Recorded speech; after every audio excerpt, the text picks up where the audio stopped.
نحمدہ ونصلی علی رسولہ الکریم فاما بعد اعوذ باللہ من الشیطان الرجیم بسم اللہ الرحمن الرحیم السلام علیکم ورحمۃ اللہ وبرکاتہ۔ آج کا ٹاپک ہے عاشوراء کے روزے کی فضیلت۔ حضرت ابو ہریرہ رضی اللہ تعالیٰ عنہ سے روایت ہے کہ رسول صلی اللہ علیہ وسلم نے ارشاد فرمایا کہ رمضان المبارک کے بعد افضل ترین روزے اللہ کے مہینے محرم الحرام کے ہیں۔ محرم کے مہینے میں یوم عاشوراء کا روزہ رکھنا دیگر مہینوں کے نفل روزوں سے افضل ہے۔ عاشوراء کا روزہ زمانہ جاہلیت میں قریش بھی رکھتے تھے۔ آپ صلی اللہ علیہ وسلم جب مدینہ تشریف لائے تو آپ صلی اللہ علیہ وسلم نے دیکھا کہ یہودی عاشوراء کا روزہ بڑے اہتمام سے رکھتے ہیں۔ آپ صلی اللہ علیہ وسلم نے پوچھا تم کیوں روزہ رکھتے ہو؟ تو انہوں نے کہا کہ اس دن اللہ تعالیٰ نے موسیٰ علیہ السلام کو فرعون سے نجات عطا فرمائی تھی۔ فرعون کو اللہ تعالیٰ نے غرق کیا تھا، اس خوشی میں ہم روزہ رکھتے ہیں کیونکہ یہ روزہ موسیٰ علیہ السلام نے بھی رکھا تھا۔ تو آپ صلی اللہ علیہ وسلم نے صحابہ کرام سے فرمایا اس خوشی کے ہم ان سے بھی زیادہ حق رکھتے ہیں۔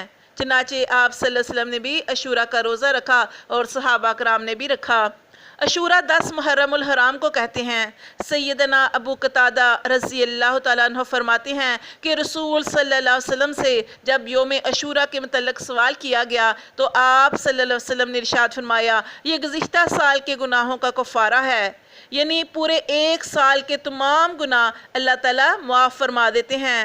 صحابہ کرام نے عرض کی اللہ کے رسول اس کا روزہ تو یہودی بھی رکھتے ہیں تو ہماری ان سے مشابہت ہو جائے گی۔ تو آپ صلی اللہ علیہ وسلم نے ارشاد فرمایا اگر میں آئندہ سال زندہ رہا تو 2 روزے رکھوں گا، یعنی 9 اور 10 کا روزہ یا 10 یا 11 کا روزہ۔ اس طرح ہمیں یہ پتہ چلتا ہے کہ اب ہمیں یہ 2 روزے رکھنے ہیں، یعنی 9ویں 10ویں کو یا 10ویں اور 11ویں کو۔ اور اس روزے کا ثواب ہم بارگاہ رسالت میں پیش کر سکتے ہیں۔